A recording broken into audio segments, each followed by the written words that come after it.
Time to go inside out with SNY NBA insider Ian Begley. Ian, great to see you. Game one without Julius Randle. What adjustments did you see? Obviously, we saw Toppin in the starting lineup there. He got a decent amount of minutes, but then you saw the reserves get a lot of time. Josh Hart, Emmanuel Quickly, Isaiah Hartenstein, they all played bigger minutes than Toppin. So I think maybe that's a pattern we keep an eye on moving forward here towards the end of the regular season. I thought Toppin played pretty well, made some shots as a starter, but obviously this was a night where nobody was really playing defense, and Jalen Brunson just went crazy. Yeah, Jalen Brunson had a career high with 31 points in the first half and finished with 48. Fair to say that he's past the injury?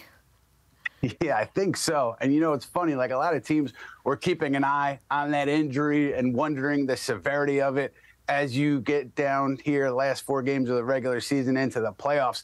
But it seems like he had no issue tonight. Obviously, it's his offhand, so it's his guide hand on his shot, and his shot looked phenomenal. So it seems like Jalen Brunson is all systems go after missing some time there with that sprained right hand. Well, as we know, this is probably going to be the first-round matchup between what Brunson did and Donovan Mitchell going for 42. Fair to say it's going to be a fun series? It should be a lot of fun, a lot of storylines, a lot for us to talk about, Michelle. I think there's going to be a little bit more defense in a playoff-type setting, and maybe the Knicks get Julius Randle back for Game 1. Maybe they miss him the first couple of days of the series. And, you know, it's just going to be a lot of fun. Mitchell, Knicks obviously could have traded for him in the offseason, did not. Cleveland has him. So it's going to be a competitive series. Plenty to talk about, but let's see how the standings shake out here, because there's still games left. The Nets can still catch the Knicks. The Heat probably can't catch the Knicks, but they're still mathematically alive. So Knicks still have some work to do to sew up that 5 seed.